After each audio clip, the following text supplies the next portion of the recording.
दोस्तों, कहानी शुरू होती है और हम देखते हैं कि पूरी दुनिया में जंग छिड़ चुकी है। इस जंग में सभी देश परमाणु हथियार का इस्तेमाल करते हैं, जिससे होता तो कुछ नहीं, बस पूरी दुनिया बर्बाद हो जाती है और सभी इंसान मारे जाते हैं। आगे हम देखते हैं कि बर्बाद दुनिया में सिर्फ 3 ही इंसान जिंदा बचे थे और ये तीनों एक सुनसान जगह पर बेहोश पड़े हुए थे। तभी उनमें से एक लड़की को होश आता है, जिसका नाम शातिर शीला था। वो होश में आते ही जोर से चिल्लाने लगती है, क्योंकि वो इस बीहड़ को देखकर काफी डर गई थी और उसे यहाँ पर दूर दूर तक कोई भी नजर नहीं आ रहा था। उसे बस ये याद था कि वो कल रात को अपने बॉयफ्रेंड पप्पू पाइथन के साथ एक पार्टी में थी, लेकिन वो वहां से यहाँ पर कैसे पहुंची इसके बारे में उसे कुछ नहीं पता था। अब वो खड़ी होती है और अपने आसपास देखने लगती है। तभी उसकी नजर अपने बॉयफ्रेंड पप्पू पाइथन पर पड़ती है, जो कि थोड़ी ही दूर बेहोश पड़ा हुआ था। वह जैसे ही उसके पास जाती है, तभी पप्पू पाइथन को भी होश आ जाता है। पप्पू पाइथन इस नई जगह को देखकर हैरान हो जाता है, पर जब वह शातिर शीला को देखता है तो वह बहुत खुश होता है, क्योंकि कल रात वो दोनों एक पार्टी में थे और पार्टी के बाद उनका मजदूरी करने का प्लान था। लेकिन तभी वहां पर एक धमाका हुआ और ये दोनों यहाँ पर पहुंच गए।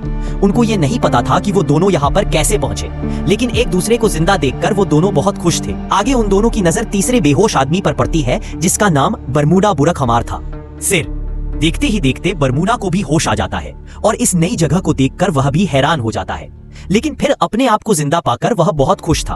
अब इस जगह को देखकर वो तीनों समझ चुके थे कि पूरी दुनिया खत्म हो चुकी है और पूरी दुनिया में सिर्फ वही तीनों जिंदा बचे हैं।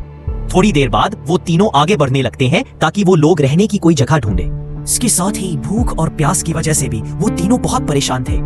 अब काफी देर चलने के बाद वो तीनों एक समुद्र के पास पहुंच जाते हैं, जिसे देखकर वो तीनों बहुत खुश होते हैं, क्योंकि अब मछलियां खाकर वो अपनी भूख मिटा सकते थे। अब पहले तो वो तीनों समुद्र में जी भर कर नहाते हैं और फिर किनारे पर आराम करने लगते हैं। इसके बाद वो जैसे ही वापस जाने लगते हैं, तभी उन्हें किनारे पर बहुत सारे केकड़े दिखाई देते हैं। अब उन केकड़े को देखकर बरमूडा बुरक खुश हो जाता है, क्योंकि उसे खाने में केकड़े बहुत अच्छे लगते थे। पर वही शातिर शीला और पप्पू पाइथन ने कभी भी केकड़े नहीं खाए थे, इसलिए वह दोनों उन केकड़े को देखकर घबरा जाते हैं। अब इससे पहले कि शातिर शीला किनारे से दूर जा पाती, तभी उसके पैर पर एक केकड़ा काट लेता है। वहीं ये देखते ही बरमूडा कुमार जल्दी से उस केकड़े को मार देता है और फिर उसे खाने लग जाता है।